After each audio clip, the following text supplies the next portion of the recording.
బులెటిన్లో breaking news చూస్తున్నాం. America అధ్యక్షుడు డొనాల్డ్ ట్రంప్ను 2026 సంవత్సరానికి గాను ప్రతిష్టాత్మక నోబెల్ శాంతి బహుమతికి పాకిస్తాన్ ప్రభుత్వం నామినేట్ చేసింది.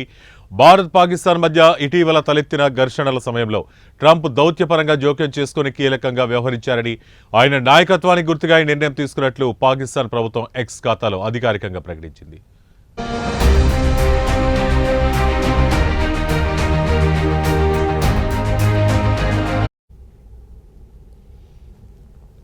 ఇక ఈ నామినేషన్ ప్రకటన వెలువడడానికి కొన్ని రోజుల ముందే అంటే Pakistan army chief Asim Munir white హౌస్లో డొనాల్డ్ ట్రంప్తో సమావేశమయ్యారు.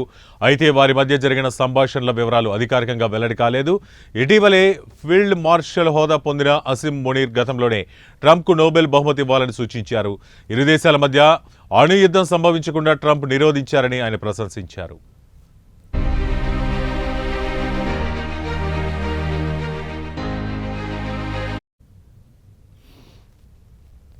కాగా ఆర్మీ చీఫ్ అసిమ్ మునీర్కు వైట్ హౌస్ నుంచి అందిన ఆహ్వానాన్ని పాకిస్తాన్ అధికారులు ఒక పెద్ద దౌత్య విజయంగా పరిగణిస్తున్నారు. మునీర్ ఇటీవలే ఫీల్డ్ మార్షల్ హోదాకు పదోన్నతి పొందారు. 1959 అయ్యూబ్ ఖాన్ తర్వాత ఈ హోదా పొందిన రెండవ అధికారి ఆయనే కావటం విశేషం.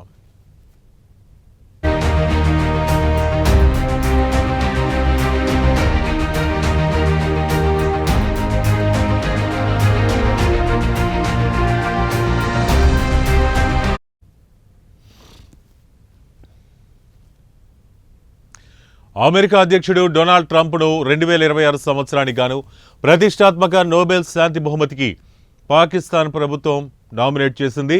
భారత్ పాకిస్తాన్ మధ్య ఇటీవల తలెత్తిన ఘర్షణల సమయంలో ట్రంప్ దౌత్యపరంగా జోక్యం చేసుకుని కీలకంగా వ్యవహరించారని, ఆయన నాయకత్వానికి గుర్తుగా నిర్ణయం తీసుకున్నట్టు పాకిస్తాన్ ప్రభుత్వం ఎక్స్ ఖాతాలో అధికారికంగా ప్రకటించింది.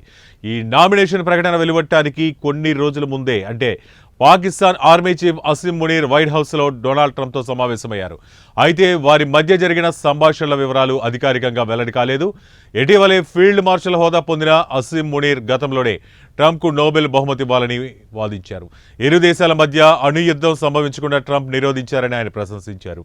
కాగా ఆర్మీ చీఫ్ అసిమ్ మునీర్కు వైట్ హౌస్ నుంచి అందిన ఆహ్వానాన్ని పాకిస్తాన్ అధికారులు ఒక పెద్ద దౌత్య విజయంగా పరిగణిస్తున్నారు. మునీర్ ఇటీవలే ఫీల్డ్ మార్షల్ హోదాకు పదోన్నతి పొందారు. 1959లో అయ్యూబ్ ఖాన్ తర్వాత ఆ హోదా పొందిన రెండవ అధికారి ఆయనే కావటం విశేషం.